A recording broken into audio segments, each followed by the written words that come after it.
Bienvenue à Paris, la ville la plus visitée au monde. Une aubaine pour la profession de taxi très prisée par les touristes. Cependant, d'autres chauffeurs sont venus prendre leur part du même gâteau. Il s'agit là des taxis clandestins qui agissent illégalement aux yeux de tous.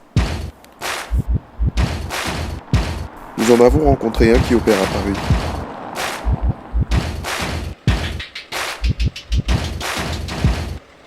C'est à bord de sa Clio que Momo, 25 ans, taxi clandestin principalement la nuit, travaille depuis maintenant 2 ans.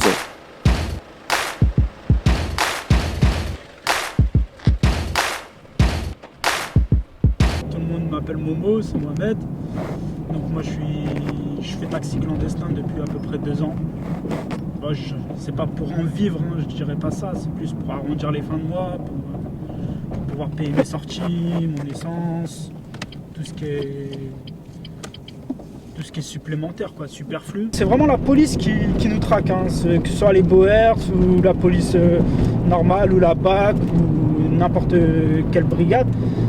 Il suffit qu'ils nous attrapent en flagrant délit parce que ils peuvent pas nous filocher, hein, ils vont pas faire une commission rogatoire pour nous attraper, nous les taxis clandestins. Hein. Ça m'est pas arrivé encore, hein. Mais je peux comprendre leur énervement. Mais quand je travaille, la plupart du temps, comme je vous ai dit, le week-end, ils sont occupés les taxis. Il n'y a pas de taxi libre pour les clients. Ça veut dire qu'ils n'ont pas le temps de nous voir en train de ramasser des clients. Ils sont là en train de faire leur travail, tout simplement.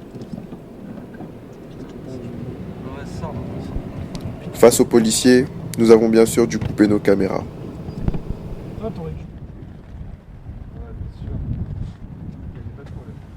Toujours à Paris, c'est dans le 19e arrondissement que nous avons fait la connaissance de Michael, un jeune commercial usant fréquemment des services de ces taxis clandestins. Il a accepté de nous recevoir chez lui afin de nous en dévoiler un peu plus sur ce service particulier.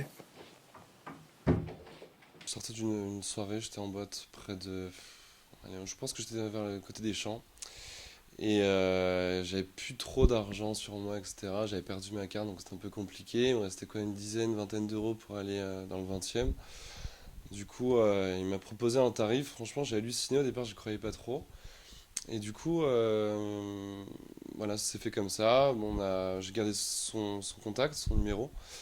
Et je l'ai rappelé ensuite plusieurs fois parce qu'après, effectivement, moi je me déplace pas mal la semaine aussi pour mon travail, pour la gauche à droite. Donc, je préfère effectivement passer par lui directement plutôt que d'appeler un taxi.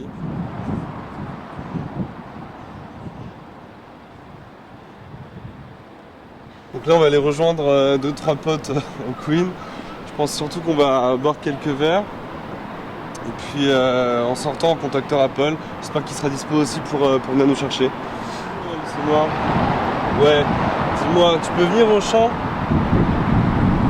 dans 10 minutes, y a pas de problème. Ok, à toutes.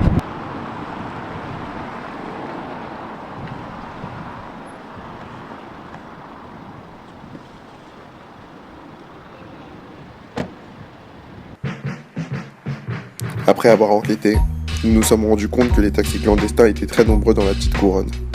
Nous avons voulu savoir quels étaient les moyens de répression à leur encontre. Mais la brigade des Boers, chargée de lutter contre ces fraudes, n'a pas souhaité nous recevoir. Donc nous nous sommes retournés vers les premières victimes de ces fraudes, les vrais taxis. Les taxis clandestins, à l'heure actuelle, ils n'ont pas de loi. Et la seule loi qu'ils ont, c'est de faire ce qu'ils veulent. Et ils nous piquent tout le boulot qu'on avait avant. Et vous voyez, comme vous pouvez le constater, il y a beaucoup de taxis en ce moment vides, qui font la queue comme pas possible, à cause de... Il y en a plein dans la gare du Nord, il n'y a que ça. Vous regardez là, il y a des rabatteurs qui leur amènent des clients, alors que c'est même pas des vrais taxis, qui ne payent pas de licence, qui ne payent rien. Nous on paye tout, on attend les clients ici avec réservation. Vous pouvez regarder tout ça là qui sont garés là, qui ne sont pas réservés, ils viennent racoler. Cédric, quant à lui, a décidé de passer le cap. Ancien chauffeur de taxi, il n'a pas supporté ces nouvelles conditions de travail. Il est alors passé de l'autre côté de la barrière. C'est dans un café qu'il s'est confié à nos caméras. Donc je touchais approximativement 2000 euros net. Et au bout d'un moment, j'ai décidé d'arrêter parce que j'en avais marre et tout des des gens qui passaient à côté de ça, des règlements, qui n'avaient pas de licence, etc. Et nous, en tant que chauffeur de taxi, on paie une licence super chère, dans les 200 000 € approximativement. Donc je me suis dit du jour au lendemain, j'ai décidé de mettre ça de côté, la notion de chauffeur de taxi, et je me suis dit pourquoi pas faire Uber.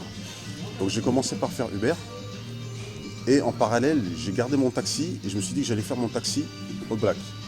Donc le premier mois, ça s'est super bien passé.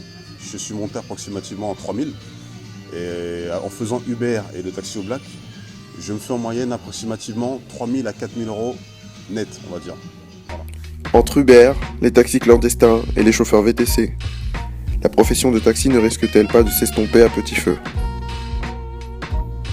Et dans tout cela, que fait la police?